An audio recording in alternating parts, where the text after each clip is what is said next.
Hello everyone.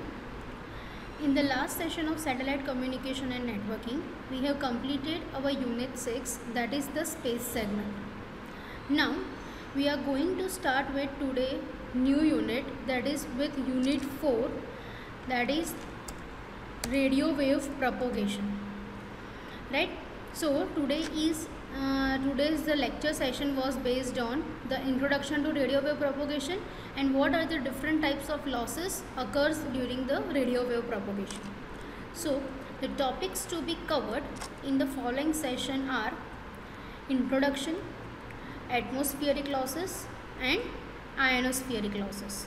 Introduction, atmospheric losses and ionospheric losses. So in today's session we are going to discuss about the introduction of radio wave propagation and two types of losses in today's session. First, that is atmospheric losses, and second, that is ionospheric losses. Now starting with the introduction. So radio propagation is the behavior of radio waves when they are transmitted or propagated from one point on the earth to another or into various parts of atmosphere. So as we have seen that satellite communication is based on the free space transmission.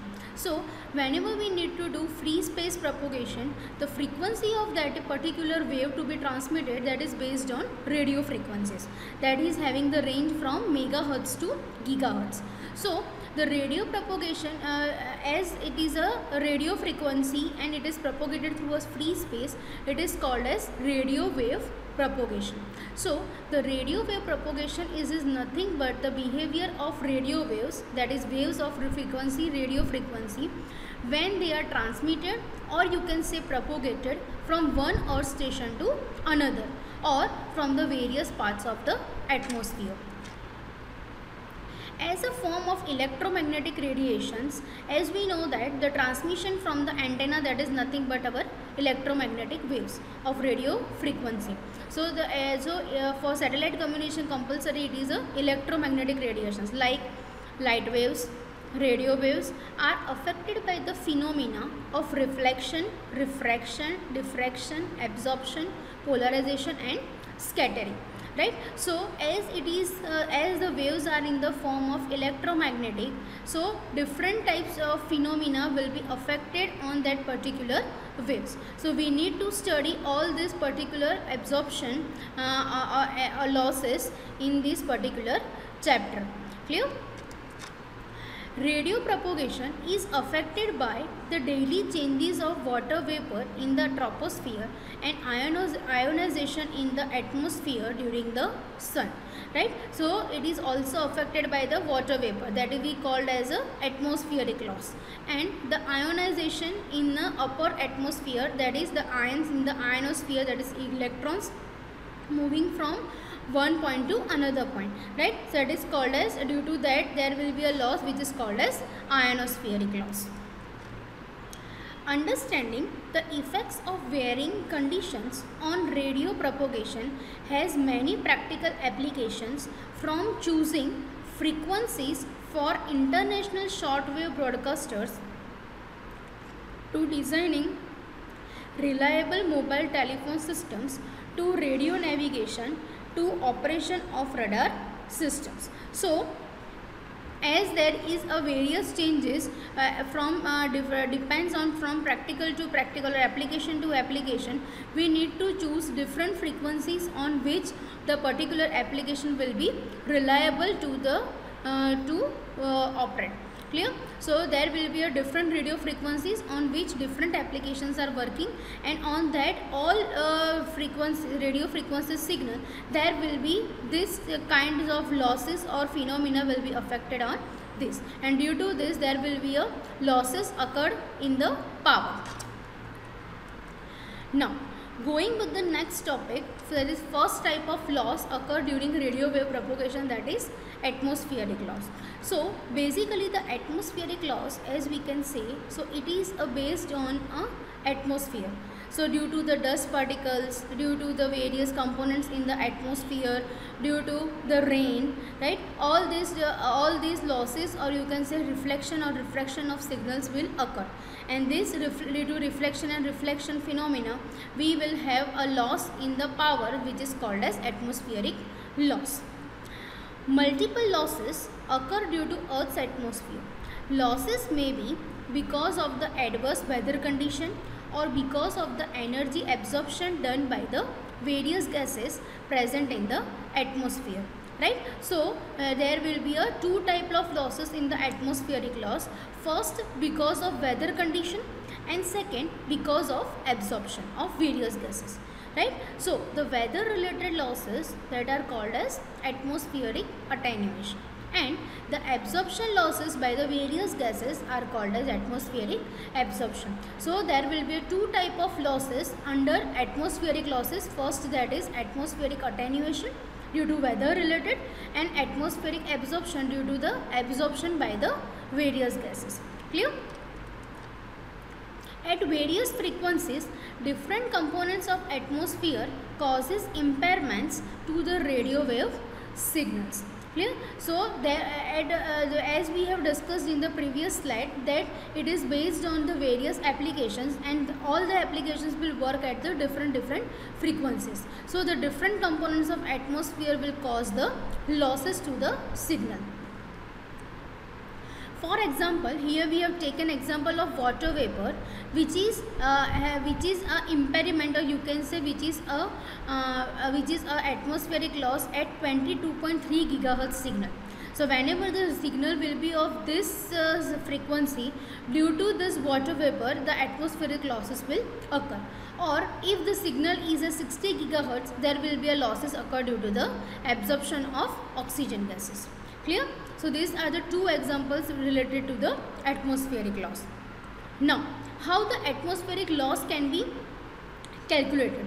So considering the elevation of the signals as 100 and absorption loss at AA 90 decibels, right? So the formula of absorption loss is given as, that is atmospheric absorption, square bracket denotes the value is in decibel. So that is equal to atmospheric absorption at 90 degree elevation into cosec theta, where theta is the angle of elevation, right? So with the respect to 90 degree of elevation, we are measuring this atmospheric absorption, right? So this equation is only for the reference purpose. There will be no numerical based on this, right? So if there will be a theory based on this atmospheric losses, you need to write this particular equation in that theory, right? So AA is equal to AA 90 degree cos theta, where AA 90, that is the atmospheric absorption at 90 degree elevation angle, and cosec theta, where theta is the angle of elevation, which is actually the earth station is located, right? And we will get the actual atmospheric absorption in terms of decibels. Now, as you can see in this figure, these are the various layers of earth, right? So here it is the earth surface. On the earth surface there will be a ice layer, which is called as rain attenuation, which is comes under the atmospheric layer, right? And from layers is from 0 to 90 kilometer, it is height up to of a troposphere. From 90 to 400 it is situated as ionosphere, and above 600 it is called as free space. The satellite is working in this particular free space. The signal will pass from the earth surface to all these layers, travel through all this layer, and then will transmit through the satellite. Clear? So there will be a various losses in this layers.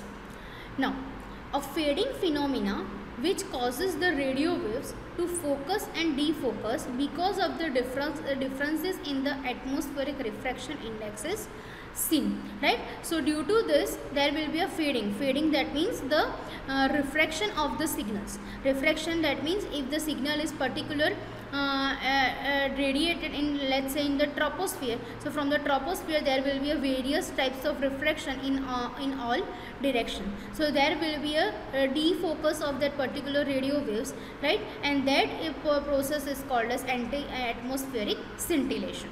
right? So scintillation is nothing but the fading occurs in the signal due to the refraction.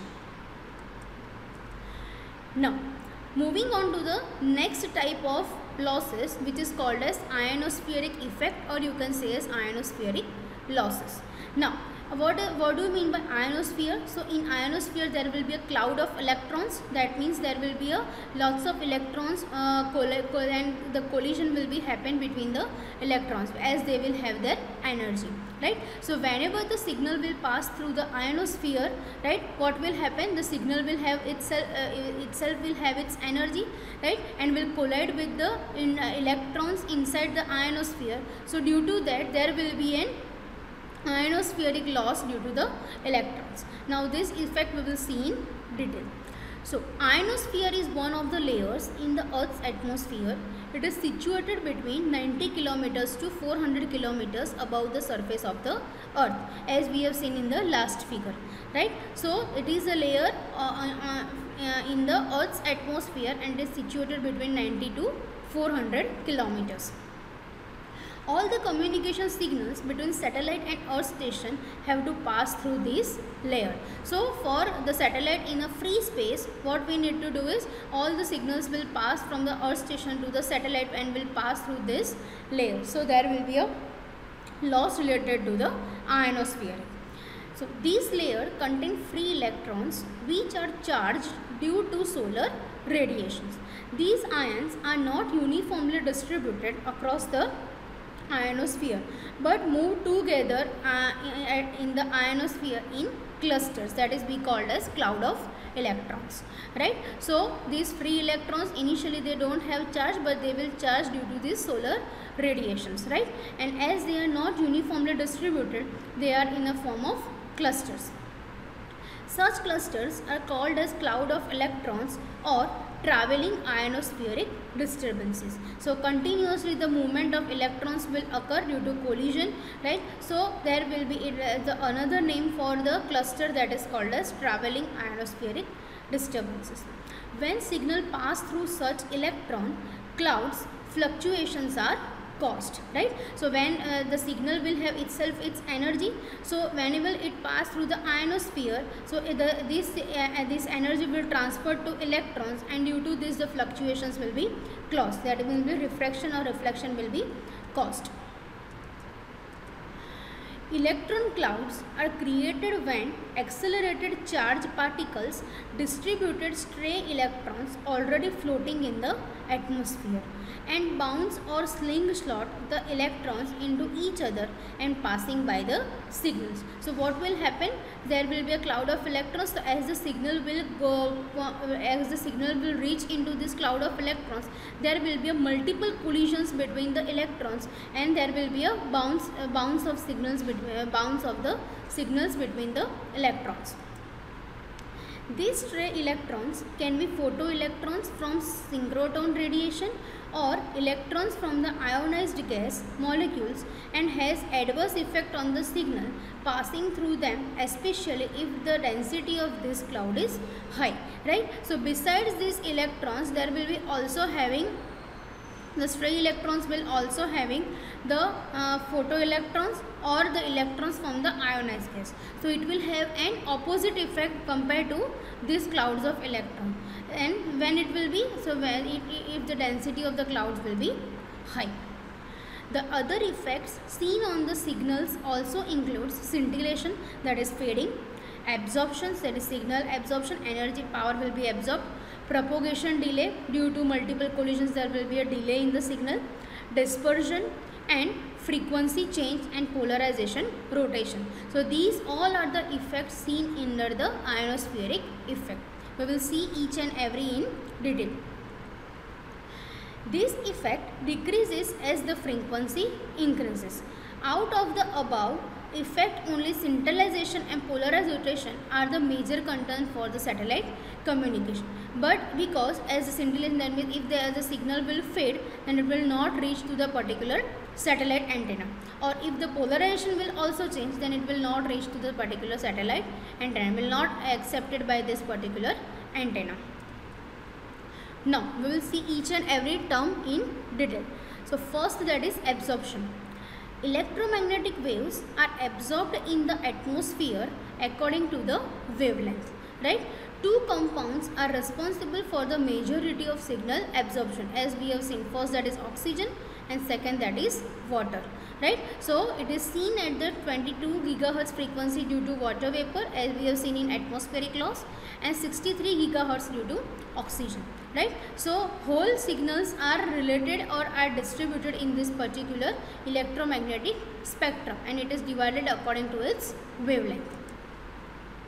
The concrete amount of water vapor and oxygen in the atmosphere normally declines with the increase in altitude because of the decrease in pressure. So as the height increases, the amount of water vapor and oxygen will be decreased, right? As it is normal. As we go on to the hill station, our oxygen layer is thinner than compared to the earth station, right?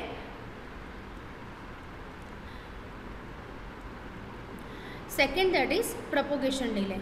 So propagation delay is the time required for the signal to travel from the sender, that is our earth station, to the receiver, that is our satellite, right? So due to this multiple collisions, there will be a delay in the signal, right? So the signal will not reach in time. It is measured in microsecond, as distances are very much greater than those involved with terrestrial systems. Propagation delay can be an issue, especially for satellite using geostationary orbit. So as the distance will be more, the time taken for the traveling will be more, and due to this ionospheric losses, there will be already delay in the propagation. Here, the round trip from the ground to satellite and back to be the order of quarter of a second. That means when we transmit this satellite from the earth station, it will receive by the satellite, and satellite will again transmit and receive by the earth station. This whole trip will be in a quarter of a second, that is 1/4 of a second. Second, that is dispersion. Here the signals are distributed over the wide area, right? So dispersion, that means nothing but our fading. So it will be fade in all directions. Then polarization rotation. It is the phenomena in which waves of light or other radiations are restricted in direction of vibration. So it is the phenomena in which the waves of light will have a particular direction in which it need to be transmitted, and other directions are the restricted for that particular signal. So if the polarization will change, it might possible that our signal will not accepted by the satellite antenna. Then that is scintillation. So it is in the variation in the amplitude, phase, polarization, angle of arrival of the radio waves. So this is nothing but the fading in different components, that is fading in either amplitude, fading in phase, fading in polarization, or fading in the angle. These are caused by the irregularities in the ionosphere which changes with the time, right? So this is the fading phenomenon. Fading of the signal is the major effect of ionosphere scintillation. The effect of fading can sometimes be very severe and may last up to several minutes, right? So three components need to be first, that is scintillation, second, that is polarization rotation, and third, that is propagation delay, right? So these three need to be very particular while traveling about the satellite communication. Now this is the table which is related to the propagation impediments, which is the how the losses will occur, what is the physical cause, and what is its prime importance. So first, as we talk about, first, that is attenuation and sky noise increases. So it is due to atmospheric gases, cloud and rain. So it is about the frequency about 10 gigahertz. Then second, that is signal depolarization due to rain and ice crystals, right, which is having a dual polarization system at C and Ku band. Then third, that is refraction atmospheric multipath. It is happened due to atmospheric gases again, right. Then signal scintillation, it is happens at particular tropospheric or ionospheric refractivity, right. Then reflection multipath blockage due to earth surface or object on the surface, that is LOS cannot be communicated. Then propagation delay or variations due